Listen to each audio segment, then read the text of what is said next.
ദൈവവചന ചിന്തകൾ കേൾക്കുന്ന എല്ലാ മാന്യ ശ്രോതാക്കൾക്കും ക്രിസ്തീയ വന്ദനം. ഇയ്യോബിന്റെ പുസ്തകം 15-ാം അധ്യായം 35-ാമത് വാക്യം.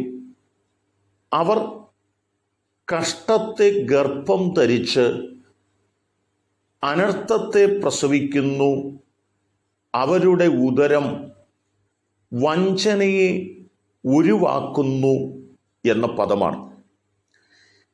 ഈ ദിവസങ്ങളിൽ നാം ചിന്തിക്കുന്നത്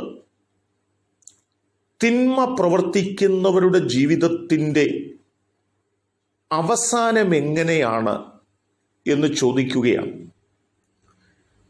ജീവിതത്തിൽ നന്മയ്ക്ക് പകരം തിന്മ ചിന്തിക്കുകയും തിന്മ പ്രവർത്തിക്കുകയും ചെയ്യുന്ന ആളുകളെ സംബന്ധിച്ച് അവർ കഷ്ടതയിലൂടെ, അനർത്ഥങ്ങളിലൂടെ അവരുടെ ജീവിതത്തിൻ്റെ തകർച്ചയിലേക്കാണ് കടന്നുപോയിക്കൊണ്ടിരിക്കുന്നത് എന്ന് ബോധ്യപ്പെടുത്തുകയാണ്. യാക്കോബിന്റെ ലേഖനം 1-ാം അധ്യായം 14-15 വാക്യങ്ങളൊക്കെ വായിക്കുമ്പോൾ ഓരോ മനുഷ്യനും നാശത്തിലേക്ക് കടന്നു പോകുന്നത് എങ്ങനെയാണ്? സ്വന്തമായ ചില മോഹങ്ങൾ ഹൃദയത്തിൻ്റെ അകത്തളത്തിൽ ഉരുവാകുകയും അതിൽ ആകൃഷ്ടരായി അത് നേടിയെടുക്കേണ്ടതിനു വേണ്ടി ആഴമായുള്ള പരിശ്രമങ്ങൾ നടത്തുകയും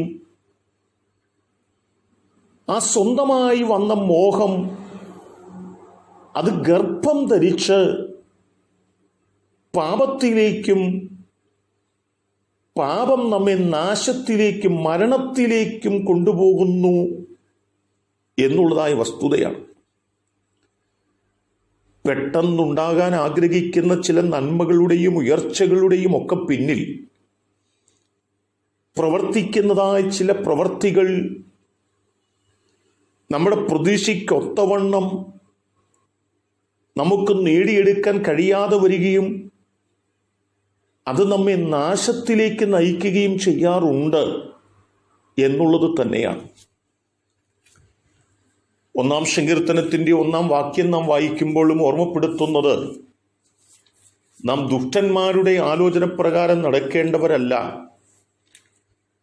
നാം പാപികളുടെ വഴിയിൽ നിൽക്കേണ്ടവരല്ല, നാം പരിഹാസികളുടെ ഇരിപ്പിടത്തിൽ ഇരിക്കേണ്ടവരല്ല, ദൈവത്തിൻ്റെ ന്യായപ്രമാണത്തിൽ സന്തോഷിക്കേണ്ടവരും അതിൽ രാപ്പകൽ ആശ്രയിക്കേണ്ടവരുമാണ് എന്നുള്ളതാണ്.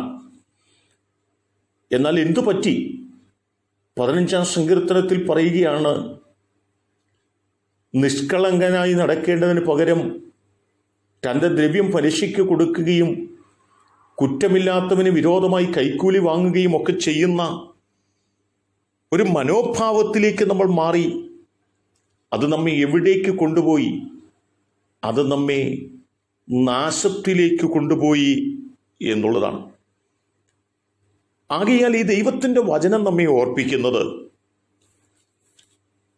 നാം നാശത്തിലേക്ക് പോകാതിരിക്കേണ്ടതിന്, അനർത്ഥത്തിൽ നാം പെട്ടുപോകാതിരിക്കേണ്ടതിന് നാം തിന്മ പ്രവർത്തിക്കുന്നവരായിട്ടല്ല, നാം നമ്മാലാവോളം നന്മ പ്രവർത്തിച്ചുകൊണ്ട് ദൈവവചനത്തിൽ ആനന്ദിക്കുന്നവരും സന്തോഷിക്കുന്നവരുമായി നമ്മുടെ ക്രിസ്തീയ ജീവിതത്തിൽ മുൻപോട്ട് പോകേണ്ടതിന് നാം നമ്മെ തന്നെ സമർപ്പിക്കുന്നവരും പ്രാർത്ഥിക്കുന്നവരുമായി തീരുവാൻ ഉത്സാഹിക്കാം. അതിന് ദൈവം നമ്മെ എല്ലാവരെയും സഹായിക്കട്ടെ. കരുണയുള്ള ദൈവമേ, നല്ല കർത്താവേ, ഞങ്ങൾ വഞ്ചന ഹൃദയത്തിൻ്റെ അകത്ത്, ഉദരത്തിനകത്ത് ഉരുവാക്കുന്നവരും അങ്ങനെ ഒരു നാശത്തിലേക്ക് കടന്നു പോകുന്നവരുമായിട്ടല്ല. ഞങ്ങൾ നന്മ ഹൃദയത്തിൽ ചിന്തിക്കുന്നവരും നന്മ പ്രവർത്തിക്കുന്നവരുമായി തീരുവാൻ ദൈവത്തിൻ്റെ അനുഗ്രഹങ്ങൾ അനുഭവിപ്പാൻ ഞങ്ങളെ സഹായിക്കണം. യേശു കർത്താവിൻ നാമത്തിൽ തന്നെ ആമേൻ.